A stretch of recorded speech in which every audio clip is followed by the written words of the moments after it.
Hi there everybody, I'm Philip Ideson and I want to thank you for tuning in to today's episode of The Art of Procurement. And I'm joined today on the podcast by Keith Hausmann. So Keith is someone that I've known for a long time. Keith was actually co-founder of the Procurement, originally technology and more latterly strategic outsourcing company that became Procurement. So I was an early client of what was known at the time as ICG Commerce, where I was leading the outsourced sourcing program for a consumer products company. Fast forward a few years, I joined Keith at ICG Commerce. We became Procurement, and I was there leading a number of client relationships. We were acquired at Procurement by Accenture, where Keith remained, leading the combined procurement services business. Now, in the middle of 2019, Keith left Accenture to join Globality. Globality is using AI to help power the sourcing of complex services and enabling really what's like a guided buying experience. And to me, this is really interesting. It is for a couple of reasons. First, as the role of procurement evolves, technology like this means it's going to be more important than ever to be actually increasing our value proposition, the human element of procurement. And secondly, in a post-coronavirus world, procurement leaders are going to be searching for ways to deliver more benefit, deliver more savings, whatever that may be to their organization, but more than likely, delivering more with less. And so they're increasingly going to be looking towards this part of the procurement and sourcing process and see where they can leverage automation and AI. So I started by asking Keith, as I always do, if he found procurement or if procurement found him. Well, the truth of the matter is procurement found me. Had this interesting thing that happened early in my career where I worked for a very entrepreneurial, very high energy, more sales and marketing oriented leader. Mm-hmm. And he had this observation that there was like a bit of an unevenness between, this is 30 years ago, between the training and the capabilities and knowledge of people that were selling versus the people that were buying. He said, well, why don't we create a company to go help companies be better at buying or procurement or sourcing, whatever it might be. It was really based on that. So I found my way into it through that route, but it's lasted for a long time now, but it found me in that sense. So I know you've spent, 20 plus years building a procurement services firm. We both worked together at Procurement, leading into the acquisition into Accenture. And then, you led the combined offering at Accenture. So you spent a lot of time in that world. Why move into technology? Why move and specifically to Globality? Why is now the time when, you thought, what, this seems like it could be a good opportunity? Well, I think at the end of the day, when I look back at the 30 years of how, in particular, sourcing and contracting had been done or is done, if you will, today, it still is significantly untouched by truly transformational technology. And as of last summer, I was kind of looking backward into the world of consumer lives, and if you go back to 1990 to now or something. Just utterly massive changes in our personal lives, our consumer lives. And I just hadn't seen that, really in the business, in particular the sourcing, the enterprise world. And I was out looking for who is that startup, who is that disruptor, who is that, they come to do something differently. I found Globality, or it found me, but we came, we got to meet each other, and I just said, this is the thing that excites me about how we will change the way, enterprise sourcing is done. So really that's the heart of it. I mean, otherwise, I think I just generally love more startup and smaller company environments that are trying to build and create a new category. And, that's what Globality was doing. And that also enticed me as well. I feel like, this whole idea of, you kind of touched on it before, procurement hasn't changed that much in the time that I think both of us have been in the profession. At least from a process perspective, we do the same things. Maybe we have different ways of kind of delivery methods of getting the experts that you need to help you do procurement, but the act of procurement hasn't changed that much. Why now? What do you think has changed or is changing that is going to put the old way of procurement kind of under pressure, but on the flip side, provide opportunities to do procurement in a different way? Well, I think there's a few different things. I mean, one is just you can't escape the fact that, stakeholders and employees and, of procurement in companies today grew up in a digital world, differently than I did.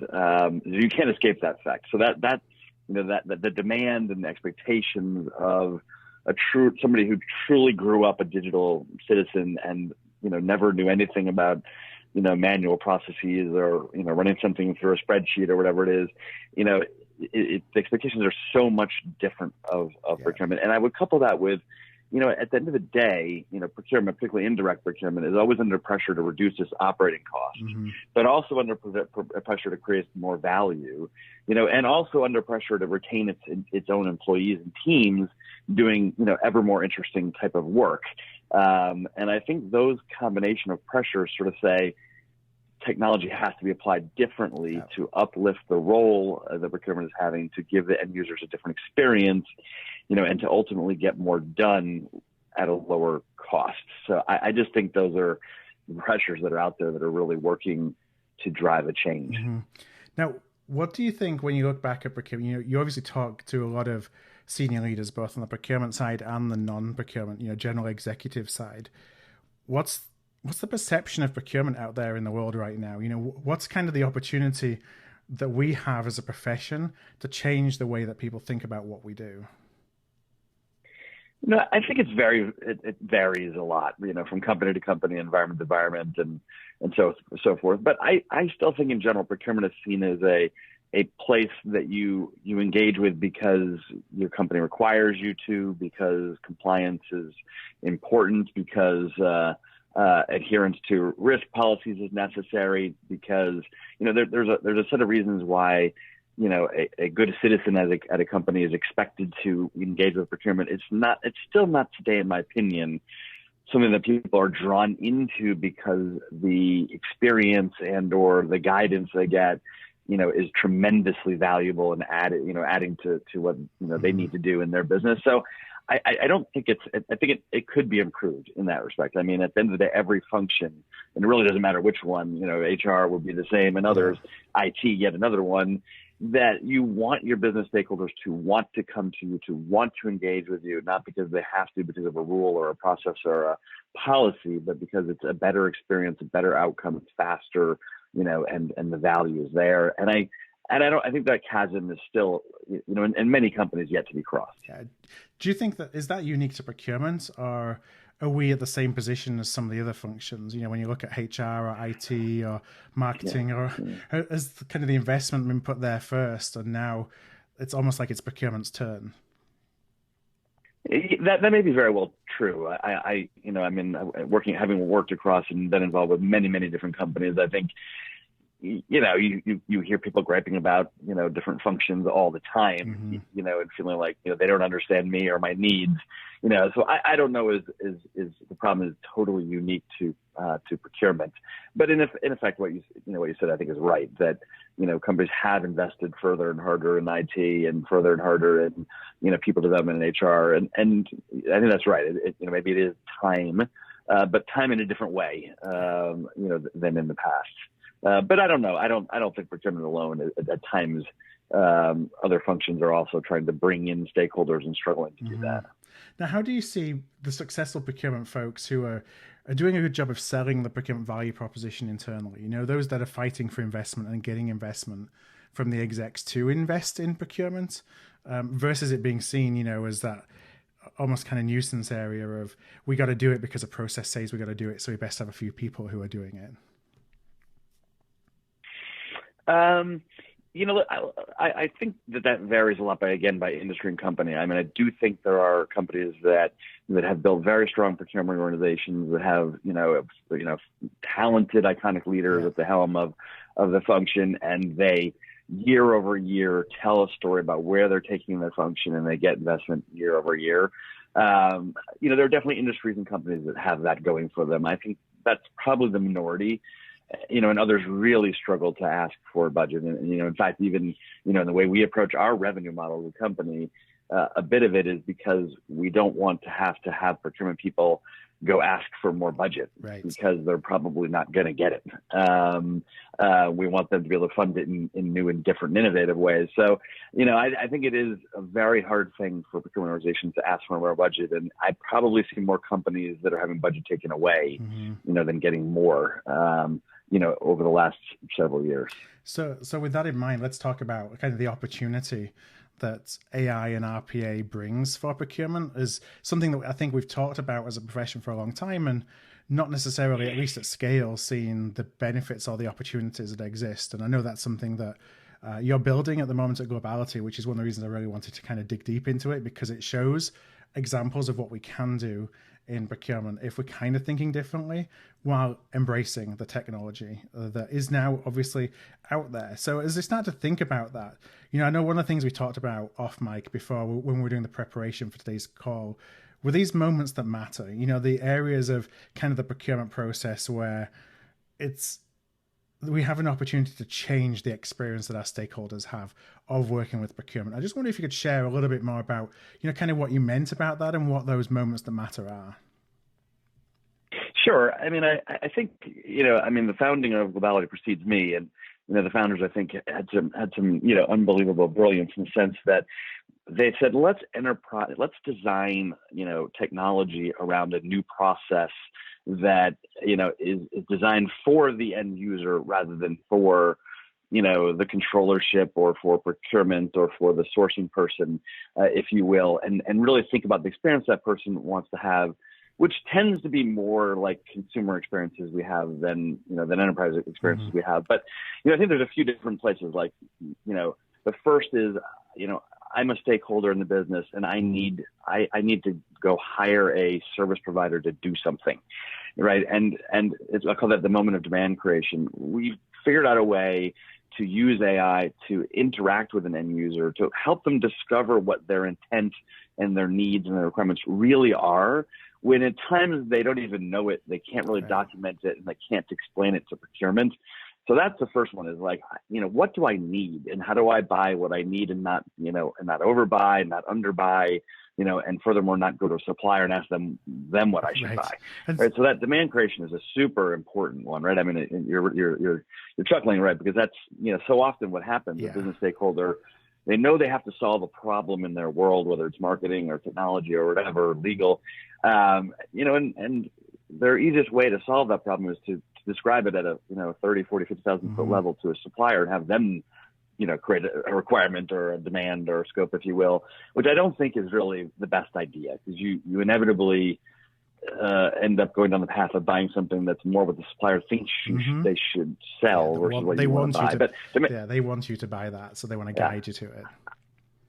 And I've been on that side of the fence, so I kind of very much know how that feels. I mean, but I call it the demand creation moment, and AI can be very powerful in that, sort of basically talking in a very easy, simple way a stakeholder through what is it they need to accomplish, and let's turn this into a spec, in 30 or 40 minutes rather than hours and days and weeks of going back and forth. So that would be the first.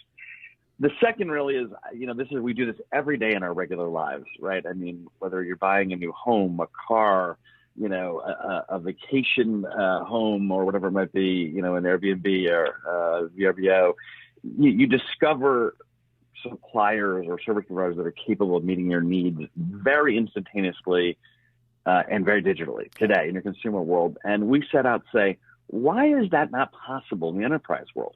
Well, the answer is, of course it is. The information available about service providers in the enterprise world is virtually as transparent as anything else in the consumer world. So of course you can give an end user a moment where instantaneously you can guide them toward the 10 or the 5 or the 8 best suppliers for a given demand. And it's instantaneous. It's not, let's send out an RFI and figure it out. It's not, let's go dig into database X, Y, or Z or talk to our friends. It is an instantaneous process, digitally delivered, with information that is both publicly and privately available, but nevertheless, you are discovering, the best of the best instantaneously for a demand. And I think that's just another area that's just in enterprise is kind of not very good. It's a clunky process. If I could kill the term RFI forever, I would, because it sort of it implies that in today's world that, information about service providers is not available. Yes. Well, of course it is. So that's a second moment, really. The third is just like, again, I'll use, our consumer world a little bit as a metaphor, but,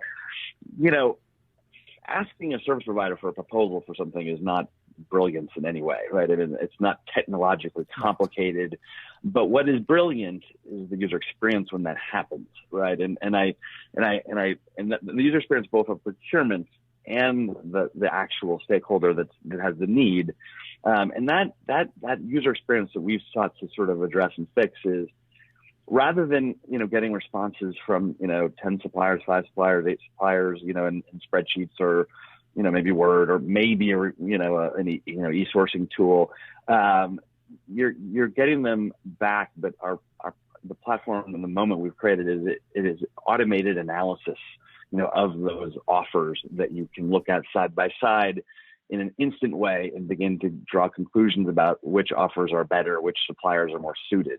So it's the visual, it's the user experience, the UX as we call it, that takes the proposal response and brings them into a very sort of elegant side-by-side comparison for you, without you having to do, have a team of people doing, normalization of data and copying and pasting of data, and basically a lot of work so the business stakeholder can actually look at it and make a decision.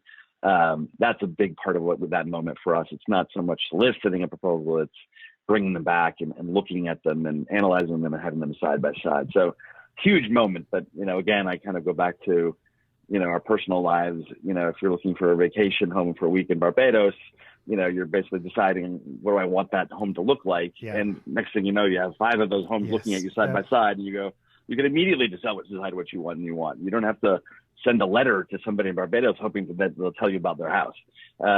So it is that consumer-like experience that we're seeking, to give, because from a design for the user experience perspective, that's everything. But yeah, that's a third moment.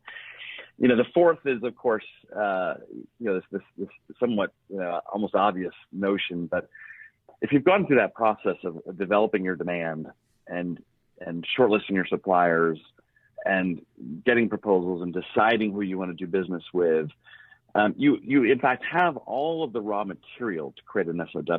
I mean, it's all there, and it's all digital, and it's all in the same place. So we've sort of said, wouldn't it just be brilliant to then take that information, combine it in the right way, so you have a statement of work, you have a document that could be legally used to bind 2 companies for what they just did on the platform.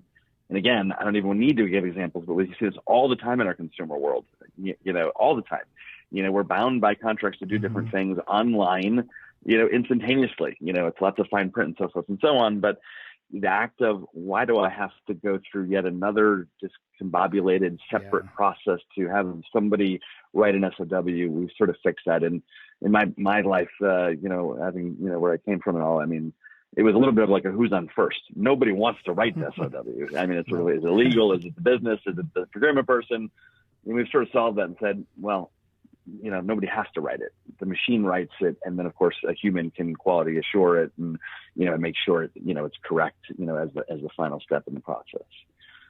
And then the last one, really is, it actually is really important. It's not so much a moment that physically we've addressed in our platform. We've addressed it through the product integration to other systems, which is, you hate for this, and I've seen this at so many companies for so many years, is you go through go through a nice sourcing process, people feel pretty good about it. It was, whatever it was digital, it's not digital, and you arrive at the end and everyone goes, all right, well, how are we going to physically buy from this contract? Sourcing people and the lawyers sort of look at each other and say, are we supposed to know the answer to that question? And of course you should, right? I mean, the end user cares about an end-to-end experience. They now have to go get a PO created. They now have to have a contract set up in the CLM that the company is using. They have to go do those things. They have to make sure their supplier gets paid. So we've integrated our platform into other platforms so that the moments around PO creation, around ultimately, not invoicing per se, but visibility to invoicing, contract record creation, SOW workflow, those are all seamless technological integrations rather than another human process that would potentially frustrate an end user. So we've kind of taken those 5 things and said, how do we make this amazing, for our business stakeholders, ultimately making procurement look amazing, wonderful, hero. And to your earlier question, making procurement sort of the place to come into, as opposed to the place that people are compelled to by a policy or something else. So anyway, I don't know if hopefully I hit on it, but those are the 5 things that we've kind of thought about. I have some questions to kind of unpack some of that as well. So, as I think about the process, the buying process essentially is a lot more streamlined because you don't have all these touch points, handovers, starting from scratch at a variety of different points in the process, because you have the technology underlying it that's essentially bringing all this together while doing discovery, asking discovery questions in an automated fashion at the same time to understand what people actually want, what the stakeholders actually want. So from a cycle time perspective, what's that doing to the buying cycle time? Yeah, I mean, looking at it statistically, we generally are seeing cycle times reduced by about 50%.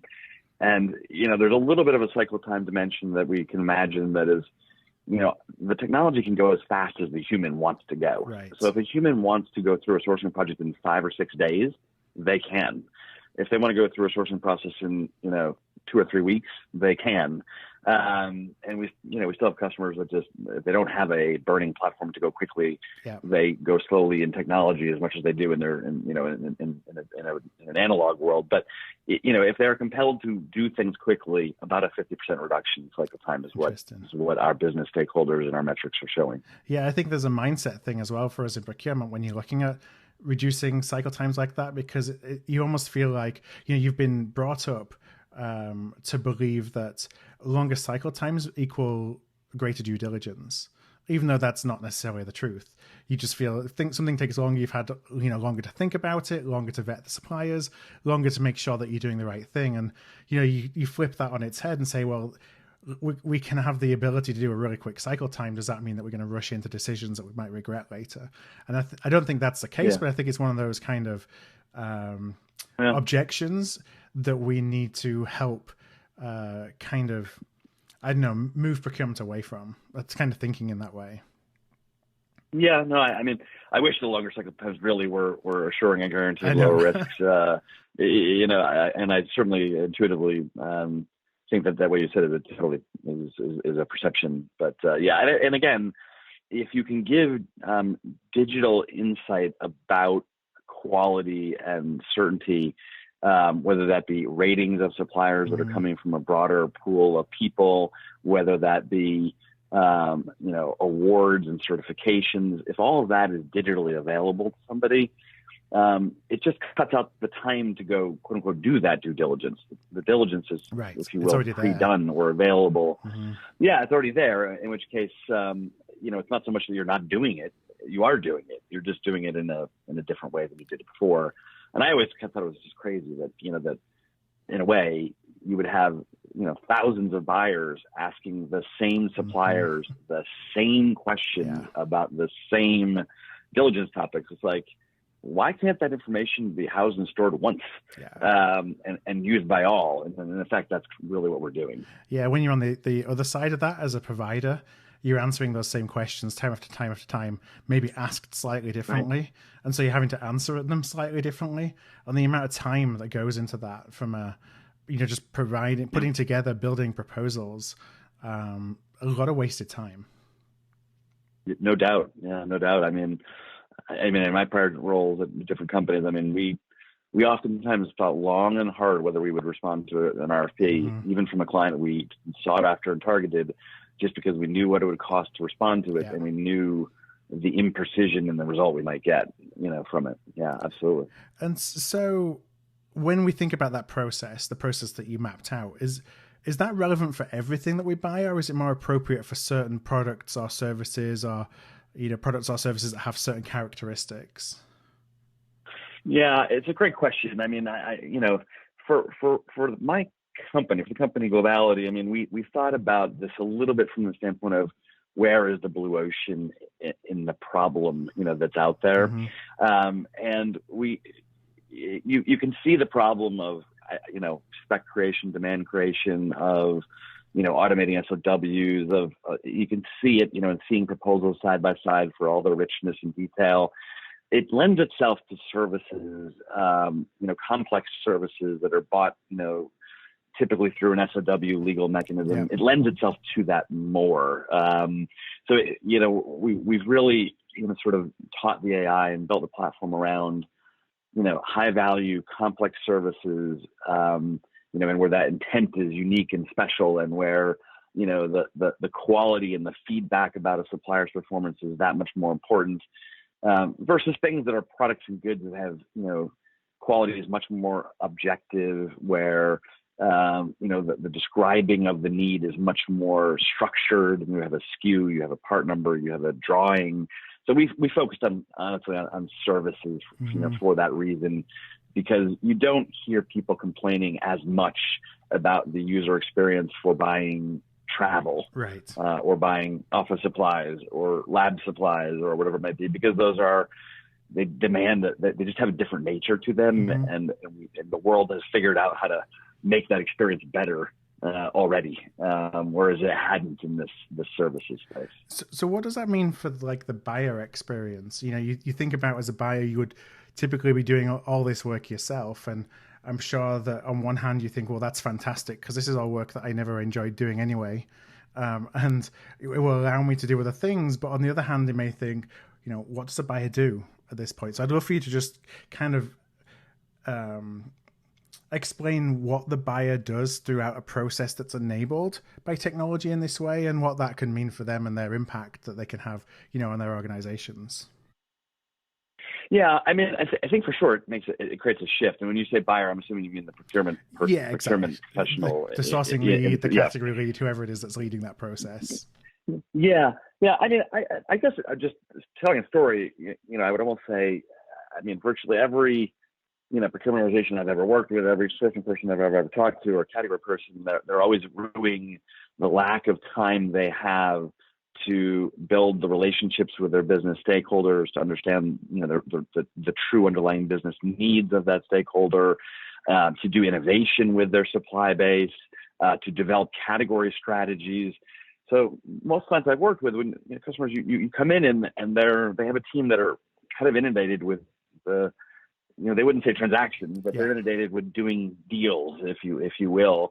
And they do see that category strategies and, business stakeholder relationships and supplier innovation are things they really do want to do and believe they should be doing, but can't get there. So I think what we allow them to do is create a tremendous amount of leverage in their job, right? So when every single task of the process was met for them to execute, or maybe an analyst they had or something like this, they could do, 4 or 5 projects at one time. Whereas I have clients telling me today they can do 15 or 20 projects, at a time, and still have time to work on the business relationships and supplier innovation, and supplier development and other things like that. So I think we're giving, the sourcing professional, the buyer, a lot of leverage to not spend as much time in process, in process morass, and more time in the things that you will hear them say they want to be doing. And the CPOs say they want their people to be doing. So, I think it's, now a sourcing person is giving guardrails, they're curating, they're watching, they're guiding, they're approving, as opposed to preparing the RFP or haggling about what the scope is or doing research on who the suppliers could be. Most of that is now, done in using the AI and digitally transformed, so that they can in fact do way more with the same 40-hour, 50-hour, 60-hour work week they have, and still get to the 3 or 4 other domain areas that I often find are just forgotten in most procurement organizations. Yeah, for sure. When you have a procurement organization that's firing on all cylinders, the problem is not, what am I going to do with my time? It's how the heck am I going to take advantage of all the opportunities I see? So I can definitely understand, where some of those categories, not even that, I guess they are forgotten, or there's opportunities that aren't progressed or aren't looked at in as much detail as you could do, because, you end up just looking at it as a transaction. I got to get this off my desk, so I got to just run through the process, as opposed to really taking a deep dive into how can I make a difference and ensure that we're buying the right thing, that we're pulling all the value levers and perhaps delivering different outcomes, that if you're just there as kind of a post box because you've got a million projects to work on at the same time. So I think that's it. It's a leverage play that really frees up a lot of time, but also allows the sourcing person to get to more spend, and hopefully to get to it when it's still it's not too late to actually do sourcing. From a time of engagement perspective. So for organizations that you've seen embrace this different approach and embrace the technology that you're offering them, what are some tips that you could share in terms of how to, one, I think, get started, and two, kind of make the most of the opportunity? Because I think of this as being a change management exercise as much as it is a different way of, it's not necessarily implementing the technology that's the challenge. It's changing the hearts and the minds to think about doing things in a different way. Yeah, well, I think you actually hit on the most important point, which is hearts and minds, which I would actually start with almost what I just said, is like creating a new vision and a new role description, if you will, of the procurement team, right? Yeah. So it's sort of, it's like you all have, you more than have great jobs here in company XYZ. Here's the new expectation we have of you. And, oh, by the way, you've been wanting to do this, and we've talked about it, again, around category strategies and innovation and so forth. So you kind of recast the role, of the procurement person and the sourcing person, and then unleash them to be the evangelist or the champion with their stakeholders. So what I've seen, some of our clients do is that's, they kind of recast the role, and then the measurement becomes, hey, the stakeholder in the business engaged you. What did you do? Yeah. Door A is, did you go off and create an RFP with them? Or door B, did you usher them onto the platform, and help them along through their first experience, and guide them through it and watch as they went through it, and got their feedback as they went through it. It's sort of like getting the very people, who are, the sourcing professionals, to be the champions, to be the evangelists, by recasting their role to be uplifted and making them the champions, and the evangelists of this entire thing. And at the end of the day, I would almost say, we worry about, machines and what they're doing to humans, and I do too, but at the end of the day, things like, supplier development and things like innovating with suppliers and things, those are truly human things that a machine cannot do and never will do.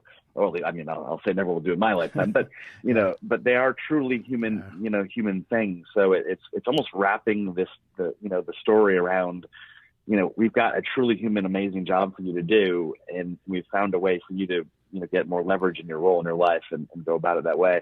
I think the other thing is creating buzz with stakeholders. At Procurement, we kind of built our mindset of clients around this book called Raving Fans. And stakeholders who have a good experience once, come back again and again and again. And you have to build some buzz around that. Because my hypothesis, which I think is proving out true in with our clients and in our world, is that the biggest thing that stakeholders have an issue with procurement about is that they feel they don't have autonomy. So you're giving them autonomy, but you're giving them a way to be autonomous that has controls, and guardrails around it. So I find that when stakeholders try it, it's easier, it's faster, and oh my God, they feel autonomous. They can engage a sourcing project, at 5 a.m. before they go to yoga. They don't have to wait till they get into the office, to see if there's a procurement person available to help them. So I think it's the buzz around stakeholders is incredibly important. And then the last thing I would just say is, make it part of something bigger. Everything in procurement does better if it's part of something bigger. And I see a lot of client companies out there right now that talk about improving the stakeholder experience of their professionals.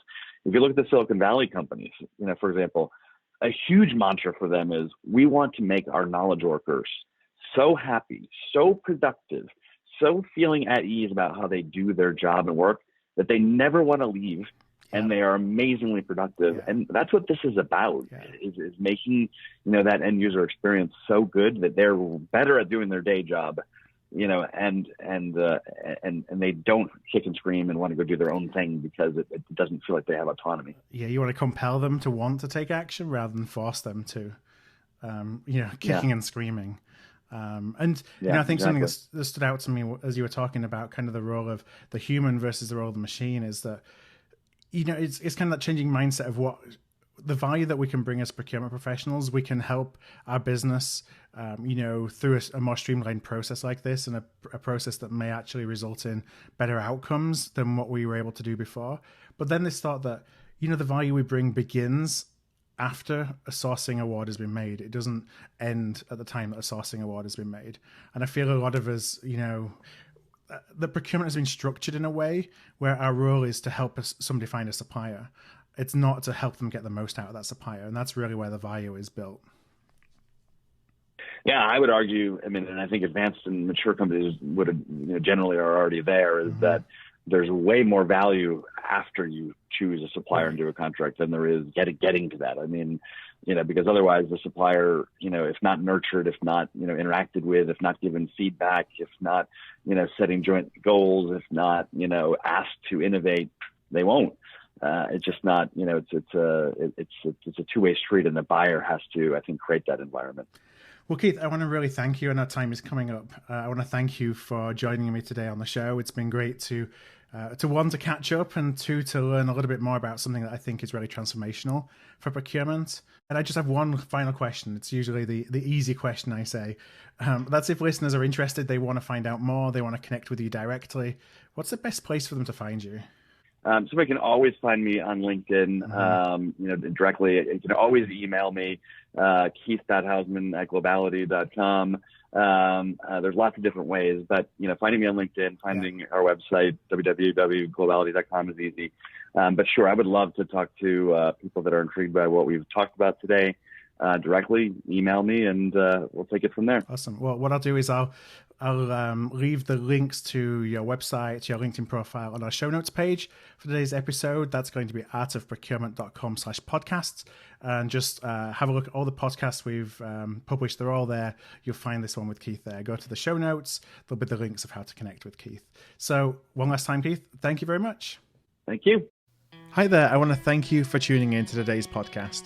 You can check out all of our back catalogue at artofprocurement.com/podcast, where you can also subscribe to our newsletter to make sure that you never miss an episode. And if you found value in today's show, I'd love if you would tell a peer, or perhaps go and rate and review by going to artofprocurement.com/review. Word of mouth really is the best way to help the podcast grow, and if you're able to do either one of those things, I would truly appreciate it.